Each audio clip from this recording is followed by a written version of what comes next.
que en la práctica jurídica se trabaja con casos, se resuelven casos, y que en un caso jurídico siempre se correlacionan hechos con normas para buscar una solución para el conflicto que está en la base, una solución que se derive, que se desprenda, que se pueda extraer de las normas jurídicas y no de la mera voluntad o el interés particular de una de las partes, de la pura opinión del que juzga, etcétera, etcétera. Se correlacionan pues en los casos jurídicos hechos con normas y sabemos que puede haber problemas en ese proceso, en ese caso, en ese juicio.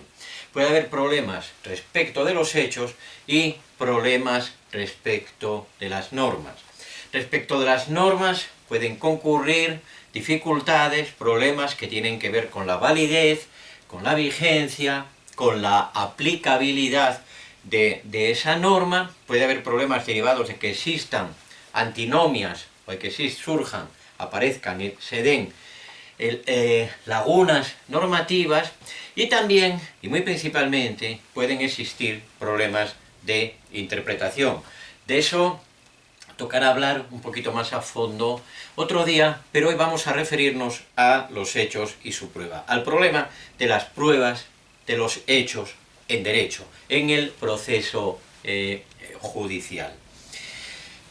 Todo el tiempo, en nuestras actividades, consideramos particularmente, individualmente, que algo para nosotros ha quedado probado. Un estudiante puede pensar que yo, como profesor, le tengo manía o le he tomado ojeriza. Si a ese estudiante alguien le pregunta por qué concluye así, por qué estima probado, comprobado, para él claro que ese profesor yo le ha tomado ojeriza o lo trata de un modo discriminatorio, ese estudiante podrá, si quiere convencer a esa otra parte de lo verdadero y lo fundado de su particular apreciación, podrá dar una serie de razones basadas en hechos. Esas razones basadas en hechos que se aportan, que se explicitan para fundar una conclusión probatoria, son argumentos probatorios, los llamamos argumentos probatorios. Podrá decir ese estudiante, por ejemplo, bueno, es que cuando el profesor me ve a mí, jamás me saluda, mientras que a otros sí les da los buenos días o las buenas tardes, o es que ese profesor califica mis exámenes, los evalúa con una calificación, con una nota siempre desmesuradamente baja o marcadamente baja, etc. Invocará hechos tal como él los aprecia como fundamento para respaldar, acreditar, justificar, fundamentar la verdad de esa conclusión suya. Ese estudiante dice, para mí está probado, está ya claro que ese profesor me tiene ojeriza o me tiene manía. Y alguien puede decirle, bueno, yo no estoy de acuerdo, pero si tú ya lo tienes por probado, bueno, es tu cuestión, me parece bien, allá tú. En derecho, las cosas, en el proceso, con la prueba de los hechos, no pasa exactamente así. ¿Por qué? Porque trabajamos con un material muy delicado, porque una vez que un juez dice probado el hecho H, le va a aplicar la consecuencia jurídica que puede ser una sanción, una desventaja, a veces un premio, si una sanción es positiva, etc. Y eso siempre va a ocurrir en el marco, en el contexto de un conflicto entre dos partes, de modo que hay una que tiene interés en que esa consecuencia jurídica, esa ventaja o esa sanción se sigan contra esa parte, y hay otra parte en ese proceso que tiene el interés contrario. Y entonces es muy delicado el asunto de los hechos probados. Pensemos en lo que significa que a alguien se le declare autor de un delito. Es decir, que el juez declare probado que el acusado en un proceso penal cometió efectivamente, en verdad, aquel delito del que se le acusa. El paso siguiente va a ser, normalmente, que en virtud de esa declaración de hechos probados, ese hecho que ya por probado ese juez tiene, se vaya a encajar, se vaya a subsumir en la norma penal correspondiente y de ésta se extraiga la sanción. Puede ser bastante irrelevante para mí que un estudiante considere probado que yo, como profesor, no lo trato bien o le tengo manía. Puede ser más o menos relevante. Normalmente no será muy importante para mí, pero si tiene mucha más relevancia para mí que un juez declare probado por tales y tales razones probatorias y por tales argumentos relacionados con los hechos que en el caso se discuten y de los que a mí se me acusa, que ese juez declare probado que yo maté a alguien, o que yo le robé a alguien un bien, o que yo calumnié a alguien, etcétera, etcétera. Pensemos que el esquema de un razonamiento probatorio tiene siempre una estructura que podemos reproducir con la siguiente fórmula. Por las razones R1, R2, Rn, se estima, está justificado declarar probado el hecho H. Por R1, R2, puntos suspensivos, Rn, está justificado declarar probado H. ¿Justificado para quién? ¿Justificado de qué forma? Ese estudiante de nuestro ejemplo dirá, está justificado para mí. A mí, con esos hechos que estoy mostrando y que estoy yo interpretando, pues ese estudiante está dando una cierta interpretación al hecho de que yo no lo salude, la interpretación de que eso es indicio de que lo miro mal, no la interpretación tal vez de que yo sea despistado o miope. Ese estudiante podrá decir, bueno, para mí está justificado, según mis parámetros, según el baremo que para estas cosas yo aplico, estimar, declarar probado que ese profesor me mira mal. Pero en un proceso, como digo, las cosas no son tan sencillas. Esa declaración de probado H que un juez acaba emitiendo su sentencia cuando los hechos del caso no son admitidos, sino que en ese juicio, en ese proceso se discuten, esa declaración probado H que emite el juez tiene que estar justificada y tiene que estar jurídicamente justificada. Y tiene que estar justificada en un doble sentido. Tiene que estar epistémicamente justificada y tiene que estar normativamente justificada. Epistémicamente justificada significa cognitivamente justificada en el sentido de que ha de parecer, ha de mostrarse ese hecho probado como suficientemente verdadero, claramente verdadero.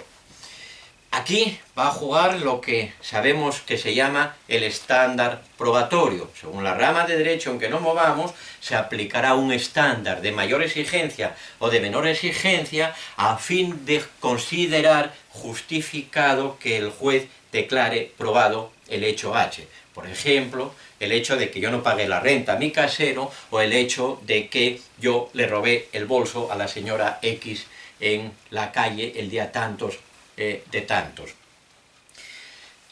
Esa declaración de hecho probado tendrá que estar epistémicamente, cognitivamente justificada. No puede el estudiante, sigamos con el ejemplo, declarar, contener por probado que yo le tengo manía simplemente porque ayer llovió. Alguien puede decir, ¿y qué tiene que ver que llueva con que el profesor le tenga o no le tenga manía a usted? En ese caso diríamos que la conclusión probatoria de ese estudiante que dice yo tengo pruebas de que el profesor me detesta, esa conclusión no se sostiene cognitivamente, epistémicamente, si la única base que tiene e invoca ese estudiante para justificar esa conclusión, para mantenerla, para sustentarla, si la única base es que ayer llovió. Una cosa no tiene nada que ver con otra y, por consiguiente, sería deficiente, sería defectuosa esa conclusión desde el punto de vista del puro conocimiento, desde el punto de vista epistémico. Pero en derecho concurre, y concurre para los jueces, concurre para quienes valoren pruebas, concurre una exigencia más. Tiene la conclusión probatoria, el probado H, que estar normativamente justificada. ¿Por qué? Porque en derecho no cualquier prueba sirve como base o sostén de una conclusión probatoria, de un probado H, porque en derecho las pruebas no se pueden extraer de cualquier lado, no se pueden practicar de cualquier manera. Hay un conjunto importante de exigencias en materia de las pruebas, su apreciación y su práctica.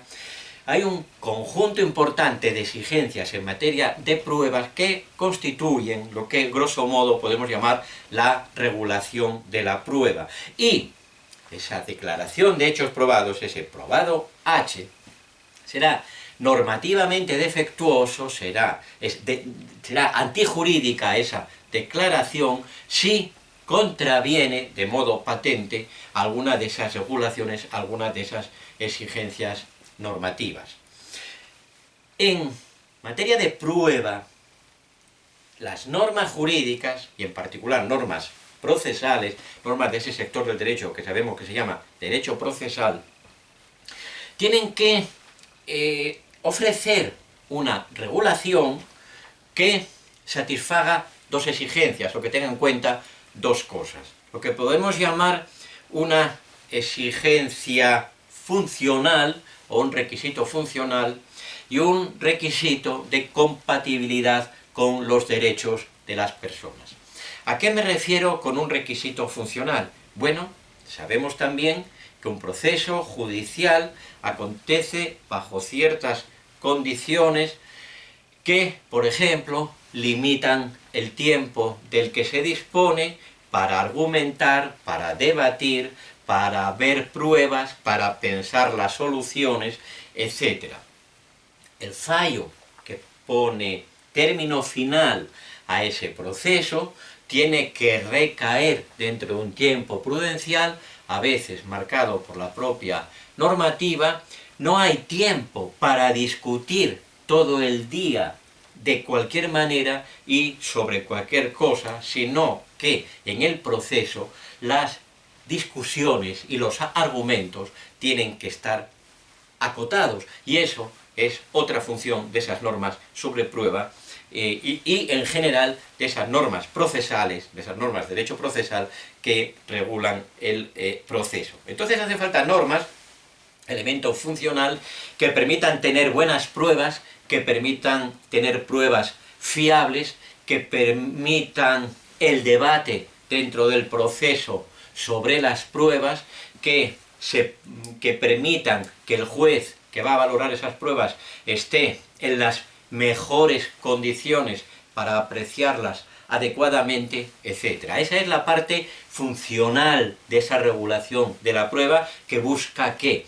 Que busca que el juicio, que el juez se forme, sea de la máxima calidad posible, dentro de los márgenes que permiten esas limitaciones de tiempo, de dedicación, etc., al análisis de cada caso y a la discusión, al debate procesal de cada caso. Y, por otra parte, segundo tipo de exigencias, esas pruebas que vayan a servir de base, que vayan a proporcionar, que vayan a mostrar hechos, que proporcionen los argumentos probatorios a partir de los cuales el juez va a concluir probado H o no probado H, esas pruebas mediante las cuales se muestren esos hechos en el proceso, esas pruebas no deben vulnerar los derechos de las personas. Esto, sobre lo que de inmediato volveré, nos lleva a un tema de extraordinaria importancia en la discusión actual.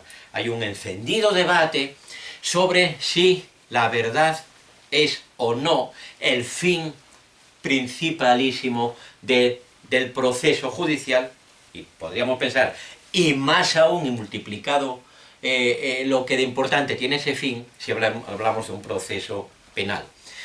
Hay quien dice que la verdad es el fin, poco menos que absoluto, es el fin determinante, y que todo el proceso y dentro de él la regulación de las pruebas está montado, regulado, articulado para que el juez pueda llegar a averiguar la verdad y que pocas cosas deben sacrificarse al conocimiento, a la averiguación de esa verdad en el proceso. ¿Y por qué? Porque una decisión judicial no basada en la verdad de los hechos sería una decisión que haría injusticia y que supondría una mala práctica del derecho.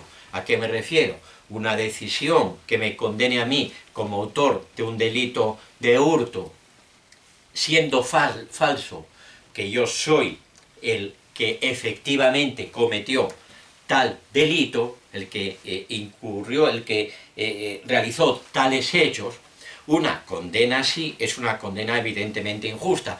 Y es tanto más probable que a mí se me condene así, injustamente, que al reo, al acusado de un delito, se le condene injustamente, es tanto más probable cuanto menos es la preocupación en el proceso y de las normas procesales por poner el proceso y la actividad procesal al servicio de la averiguación de la verdad.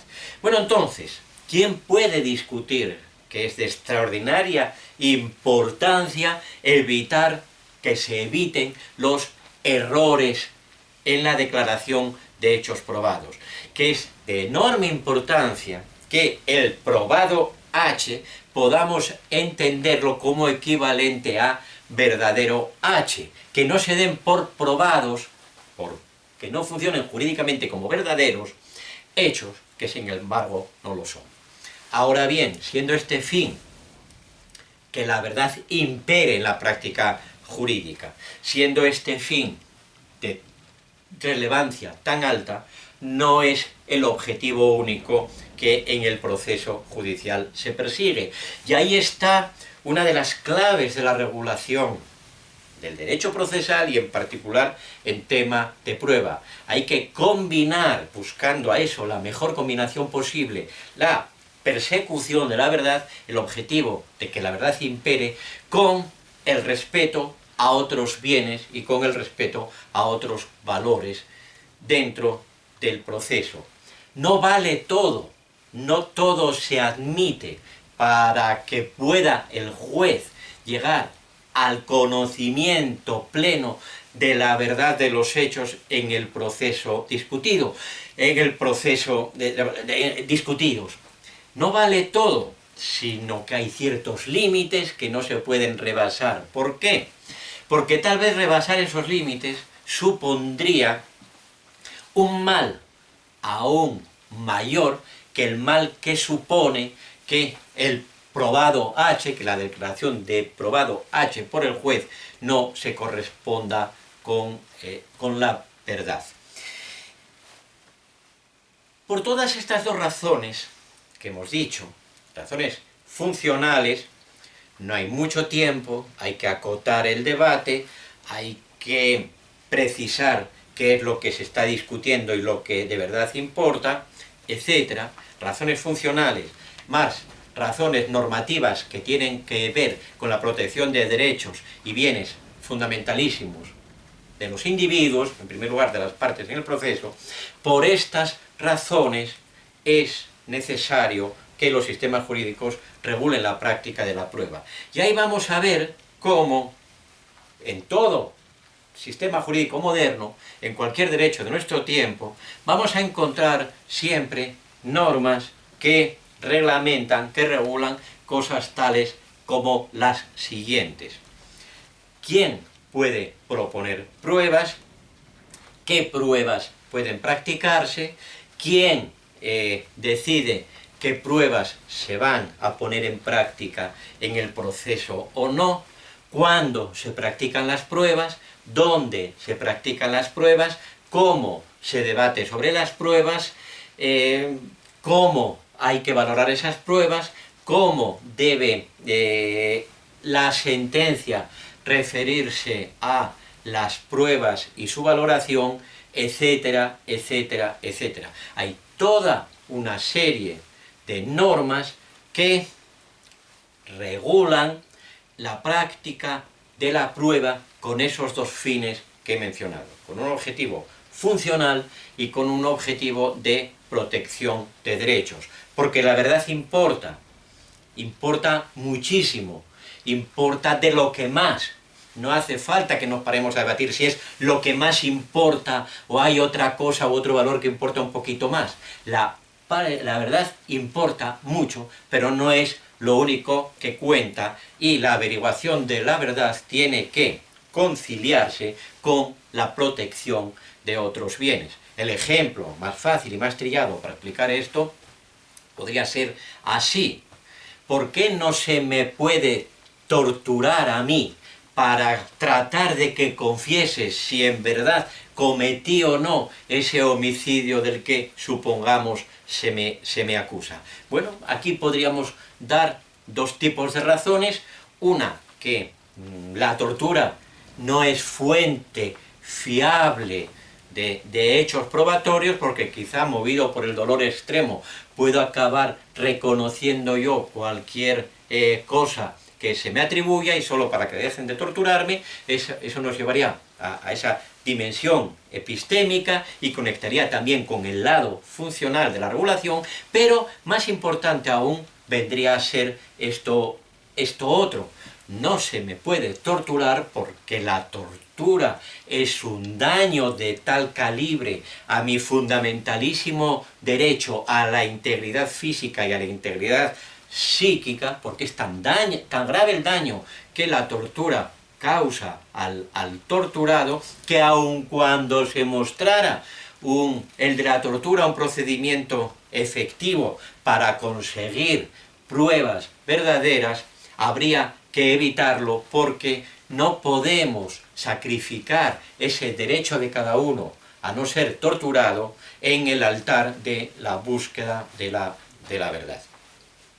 Vamos a ver pronto una enumeración ejemplificativa de ese tipo de regulaciones que en los sistemas jurídicos se contienen, como sobre el qué se puede probar, quién puede probar, cómo se puede probar, cuándo se puede probar, dónde se puede probar, ante quién se puede probar, quién debe apreciar o valorar la prueba, cuál es el estándar de prueba, cuánto hay que argumentar sobre la aplicación de ese estándar por el que valora o aprecia la prueba, etc. Vamos a dar algunos ejemplos de derecho español sobre esas regulaciones para que nos ilustren sobre eso, la importancia de tales normas y la manera en que queda encuadrada o enmarcada la prueba en la práctica del proceso. Pero antes me voy a permitir hacer aún más énfasis en la importancia de ese componente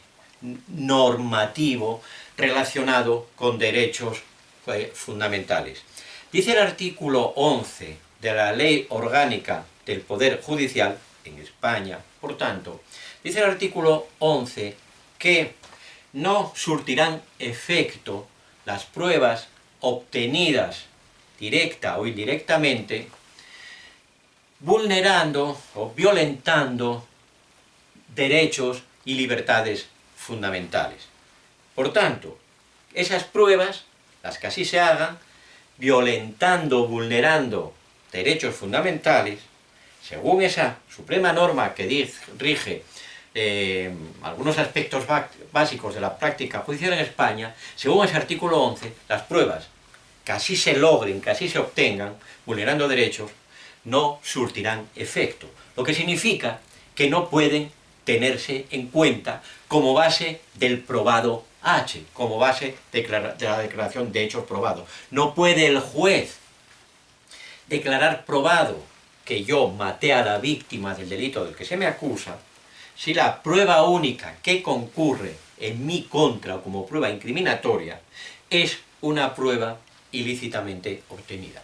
Vamos a verlo, como digo, con este ejemplo reciente de la jurisprudencia española. Es el ejemplo que encontramos en la sentencia 33 de 2020 de la Sala Segunda del Tribunal Supremo Español, que resuelve un recurso de casación interpuesto por la Fiscalía contra la sentencia 153 de 2018 de 1 de junio de la Audiencia Provincial de Tarragona.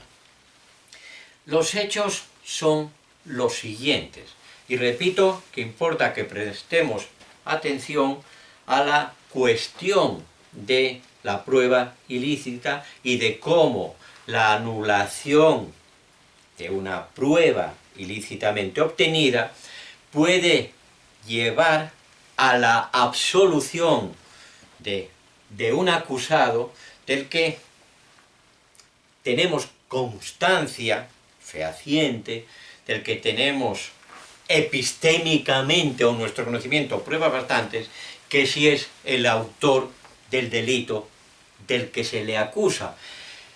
Pese a lo cual, repito, tenemos que acabar absolviéndolo, no condenándolo de ese delito. Veamos qué sucedió.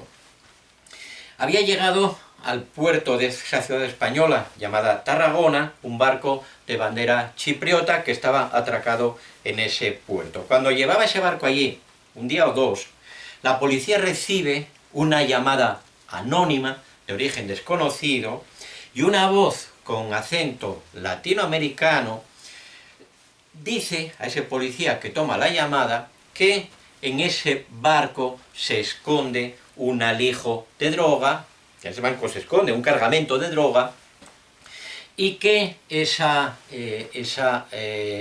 droga va a ser en los próximos días desembarcada y les da además algunas pistas, orientaciones de en qué parte del barco esa droga está.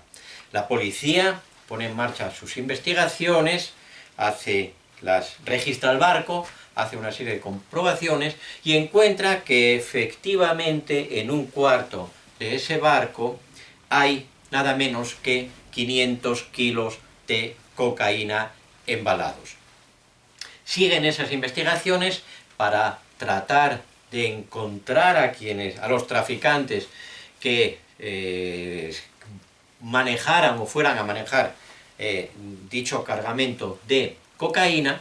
Siguen las investigaciones, pero 2 días después de ese hallazgo hay una nueva llamada a la policía y una voz similar, de nuevo con acento hispanoamericano, les dice que esa droga va destinada a un señor al que llaman Camilo, y también hace algunas precisiones que van a permitir a la policía identificar a ese hombre. Se dice que tiene un coche de tal marca y tal color, que vive en tal zona y que todos los días a determinada hora acude a un locutorio telefónico. Tirando de ese hilo, de esos datos que así en esa llamada anónima la policía recibió, la policía consigue localizar al tal Camilo y monta todo un sistema de vigilancia. Se encuentra la policía que ese señor, ese Camilo, vive en una zona lujosa, tiene un medio de vida, tiene una vida bastante desahogada, etc. Y también la policía comprueba que todos los días lo visita otra persona de origen latino como él, otra persona que se llama Justino. Justino visita todos los días a Camilo y la policía va acumulando indicios de que Camilo trafica con droga, posiblemente tiene incluso un pequeño laboratorio para el tratamiento, el procesamiento de la droga, etc. Y entonces la policía, mediante el correspondiente oficio, solicita al juez de instrucción que autorice escuchas telefónicas, que autorice la escucha, que la policía intervenga las comunicaciones telefónicas, tanto de Camilo como de ese su amigo Justino, que todos los días lo visita. Ha comprobado la policía que Justino no tiene trabajo conocido, que vive en una buena casa con su familia en un barrio de gente adinerada, que tiene a su nombre 3 o 4 autos y que también lleva una vida, un sistema de vida bastante por encima de lo que cabría esperar de un inmigrante sin papeles, como no los tenía Justino, y sin trabajo.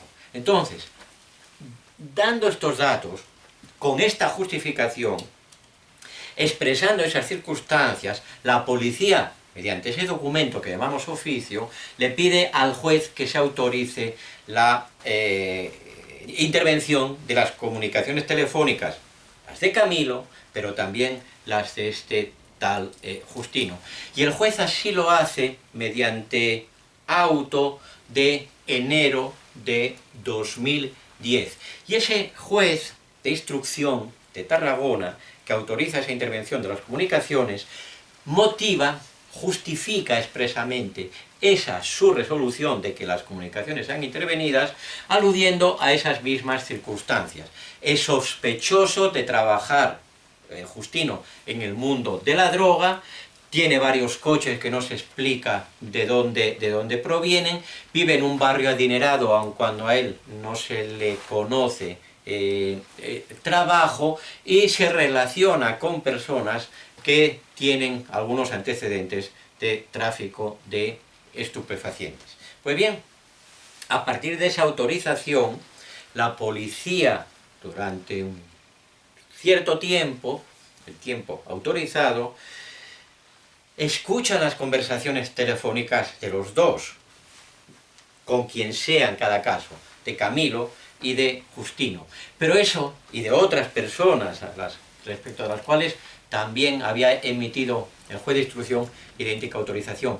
Pero esa vía no llega a ninguna parte, es decir, pese a lo que aquella denuncia anónima había dicho, no consiguen trazar, fijar ninguna relación entre esas dos personas, Camilo y su amigo Justino, y la droga hallada en aquel barco en el puerto de Tarragona. Pero ocurre algo importante, y aquí viene lo de mayor relevancia en esta sentencia. De resultas de tales escuchas telefónicas, descubre la policía que Justino sí está implicado en otros delitos que tienen que ver con tráfico de drogas, delitos contra la salud pública, y con tenencia ilegal de armas. Oyen una serie de conversaciones a Justino que les llevan a esos policías, que llevan a la policía a constatar prácticamente, a averiguar, a descubrir que sí trabaja con drogas, y le encuentran después drogas, y que sí tiene en su poder armas que no son legales. Hay un supuesto de tenencia ilícita de armas. Pues bien, cuando la policía investiga, acaba deteniendo y acaban siendo sometidos a juicio oral y acusados de esos dos delitos, Justino y otras 8 personas más. Queda claro si leemos las dos sentencias, la de la Audiencia Provincial y la del Tribunal Supremo, que en verdad esos 8 acusados eran autores de los referidos delitos de tenencia ilícita de armas y contra la salud pública, de tráfico de estupefacientes. Pero fueron absueltos. ¿Y por qué fueron absueltos? Pues por lo siguiente. Consideró la Audiencia Provincial de Tarragona, en la referida sentencia 153 de 2018, y ratificó el Tribunal Supremo en esa sentencia muy reciente, la 33 de 2020, de 4 de febrero, que la prueba, que todas las pruebas conseguidas y traídas al juicio, propuestas en el juicio penal contra Justino y los otros 8 acusados cómplices de Justino, eran pruebas nulas, eran pruebas que no valían. ¿Por qué? Porque habían sido, en origen, conseguidas con vulneración del derecho de Justino al secreto de las comunicaciones, que sabemos que es una parte fundamental, una derivación del derecho a la intimidad. ¿Y esto por qué es así? Dice la Audiencia, y dice también y ratifica la sentencia del Tribunal Supremo, que en verdad el juez de instrucción de Tarragona no tenía fundamento suficiente para ordenar o para autorizar que se intervinieran, que se grabaran y se escucharan las comunicaciones telefónicas de Justino. Que ese juez siguió el parecer de la policía y concedió la petición de la policía basándose nada más que en conjeturas. No había ningún indicio firme, no había ningún hecho cierto que acreditara una sospecha, que respaldara una sospecha fundada de que Justino tenía algo que ver con las drogas, con el cargamento de cocaína aprehendido en aquel barco en el puerto de Tarragona, sino que se habían basado solo en que parecía en general alguien sospechoso por sus compañías, por su modo de vida, porque tenía varios autos bastante caros, etc. Entonces, esto, dice la Audiencia, y repite el Tribunal Supremo, esto es desproporcionado, porque con tan poco indicio contra Justino, no se puede autorizar una práctica tan gravemente limitadora de su derecho a la intimidad y al secreto de las comunicaciones como es la intervención por la policía de sus comunicaciones telefónicas. Cuando la policía está escuchando a Justino de resultas de esa primera autorización, he dicho que la policía descubre que nada tiene que ver Justino con lo del barco y aquella droga, pero que sí está metido en ese tipo de negocios en otra parte y con otro grupo. Y ahí nuevamente la policía acude al juez de instrucción para que éste dé el visto bueno a una nueva intervención telefónica. ¿La de quién? Una nueva intervención telefónica, del teléfono de Justino y de esos otros cómplices nuevos, de esas otras 8 personas que acabarán siendo los acusados en este proceso penal del que hablamos. Es a través de esa nueva intervención de las comunicaciones telefónicas de los 9, cómo la policía llega a conocer todos los datos ciertos sobre tales prácticas delictivas, en principio, de Justino y sus ocho amigos. Y sin embargo, cuando van a ser juzgados por esos delitos, es cuando la Audiencia Provincial de Tarragona, en la sentencia a la que ya he hecho repetida mención, es cuando la audiencia los absuelve. ¿Por qué? Porque estima que todas las pruebas conseguidas en su contra son nulas porque son pruebas ilícitas. Y alguien puede pensar, bueno, ¿y cómo va a ser ilícita la prueba si el juez la autorizó?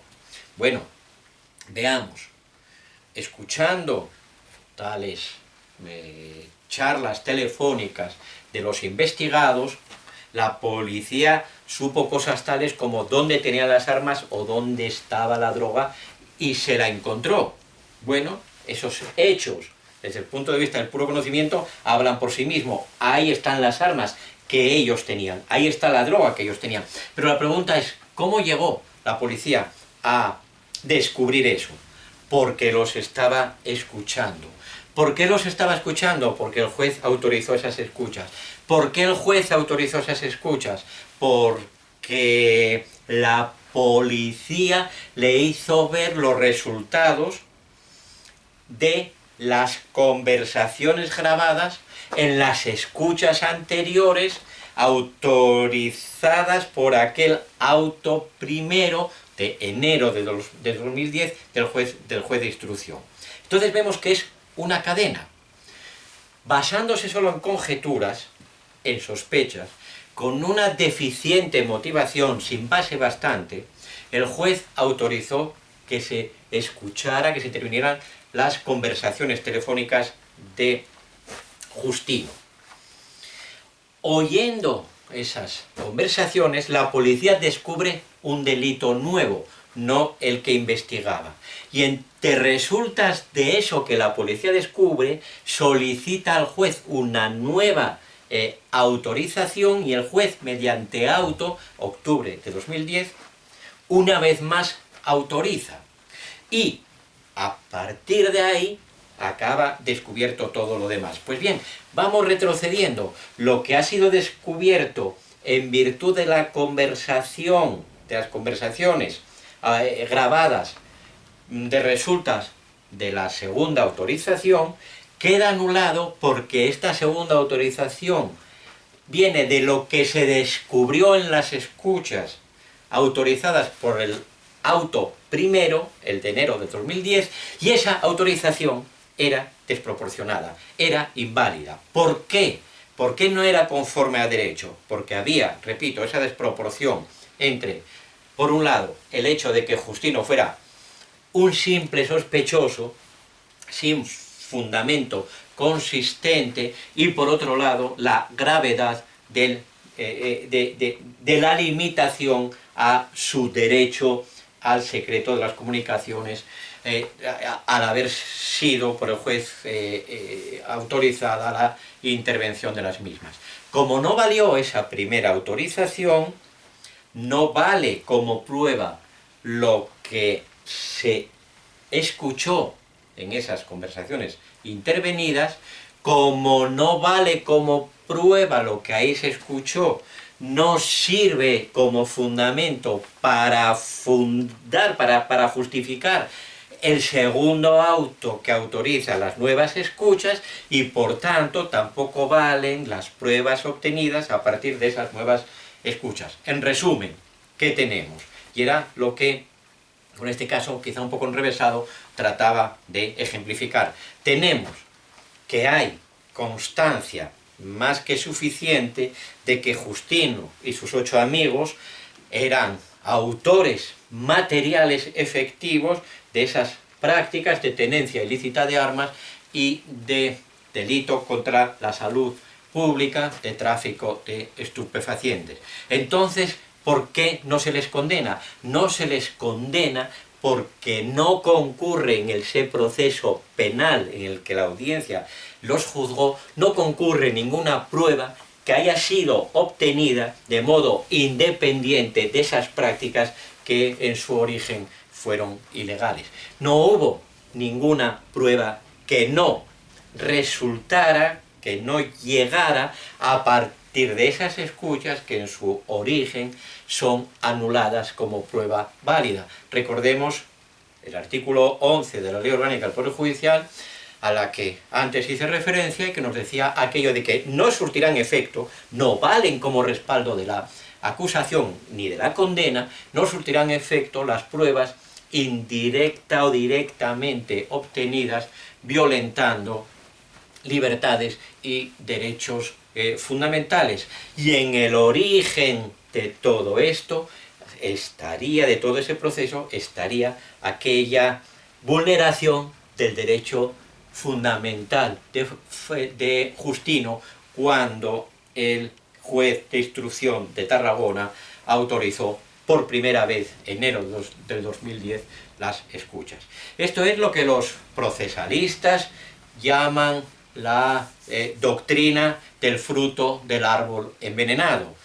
Toda prueba que derive, que se consiga a partir de una prueba anterior, de una práctica probatoria anterior, que sea ilícita, recibe, se contagia, se contamina de esa ilicitud. De modo que o hay otras pruebas no manchadas por esa ilicitud que permitan fundar la declaración de hecho probado, y si es un proceso penal, la declaración de hecho probado que permite después dar paso a la condena. Si no hay otra prueba limpia, no contaminada, no se puede condenar a ese acusado.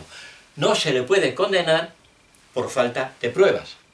¿Cómo que por falta de pruebas? Si todo el mundo ha visto las armas, la droga, los dineros, etc. No se le puede condenar por falta de pruebas jurídicamente válidas. Ahí no hay un déficit, una deficiencia epistémica. No es que los hechos en sí no consten con claridad suficiente, es que las pruebas no valen porque al haber sido esos hechos probatorios resultantes de prácticas jurídicamente ilícitas, no son admisibles en derecho las razones probatorias, los argumentos probatorios que de esos hechos en origen ilícitos se desprendan. No fue lícito, nos dice la audiencia, y respalda el Tribunal Supremo, no fue lícito que el juez, por meras conjeturas, autorizara las escuchas primeras a la intervención de las comunicaciones de Justino. La ciudadanía sin mucho conocimiento jurídico pensará, bueno, esto es una manera de favorecer a los delincuentes. No es cierto. Esta es una manera de favorecernos a todos, porque si se facilita la vulneración de derechos fundamentales mediante la acción policial y con la justificación de que se trata solo de descubrir delitos, todos estaríamos mucho más expuestos a que nuestros derechos fundamentales sean vulnerados en aras de la sacrosanta verdad, y además estaríamos todos más expuestos, sería para todos mayor el riesgo de que acabáramos siendo condenados por delitos que quizás no cometimos. Para ilustrar lo que se ha venido explicando sobre la importancia de las regulaciones de las pruebas, vamos a presentar algunos ejemplos de normas de derecho español referidas a esas circunstancias de quién, qué, cómo, cuándo, dónde, ante quién tiene que probar, etc.